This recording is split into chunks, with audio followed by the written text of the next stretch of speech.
guys, welcome to Classic Rock and Country Music Facts and Trivia. Appreciate you being here. Today's video is on the 5 most ornery rebels of outlaw music. You can almost guess who a couple of them would be.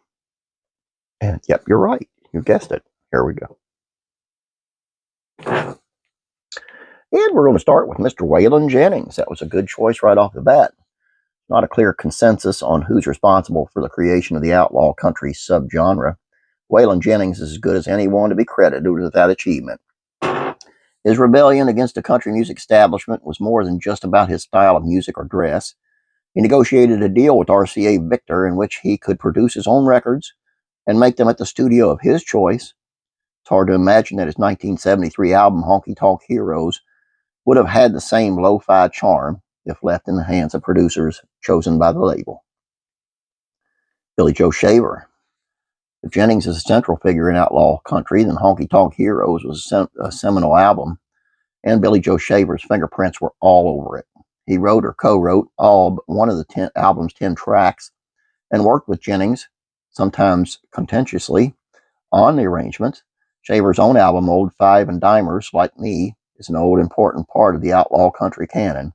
His songs were recorded by such artists as Elvis Presley, Kris Kristofferson, Johnny Cash, and Bob Dylan.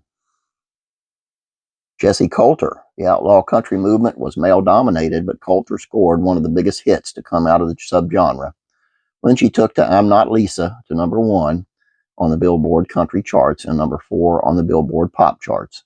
She also hit the Billboard country top 40 twice in the 1970s with duets with Jennings as Wayan and Jessie, whom she'd married in 1969. Then in 76, Coulter was featured on Wanted, The Outlaws with Jennings, Willie Nelson, and Tom Paul Glacier. It became the first country album to sell over 1 million copies. Willie Nelson. By the time Nelson moved from Nashville to Austin to start a new chapter of his career, he had already released 15 studio albums and written hit songs recorded by other artists, most notably Crazy by Patsy Cline. First album Nelson made after moving to Austin was 1973's Shotgun Willie, which was also his first release from Atlantic Records. It represented a change in direction for Nelson. By the time he got to 1975's Red-Headed Stranger, a concept album about a preacher who murders his wife and her lover, the instrumentation was whittled down to mostly just guitar, bass, vocals, and a minimal layer of drums. By the late 70s, outlaw country was no longer in vogue, but Wilson's career only got bigger in the 80s with the crossover hits On the Road Again, Always on My Mind, and To All the Girls I'd Loved Before with Julio Iglesias. Last but not least, Kris Kristofferson. Kristofferson may be better known for his acting career and for the songs he wrote for other artists, most notably Me and Bobby McGee and Sunday Morning Comin' Down. However, his own recordings in the early 70s, such as Border Lord and Jesus Was a Capricorn, fit in thematically with the albums made by Jennings and Nelson. In the 80s and 90s, Christopherson was a member of the outlaw country supergroup The Highwaymen, along with Jennings, Nelson, and Cash.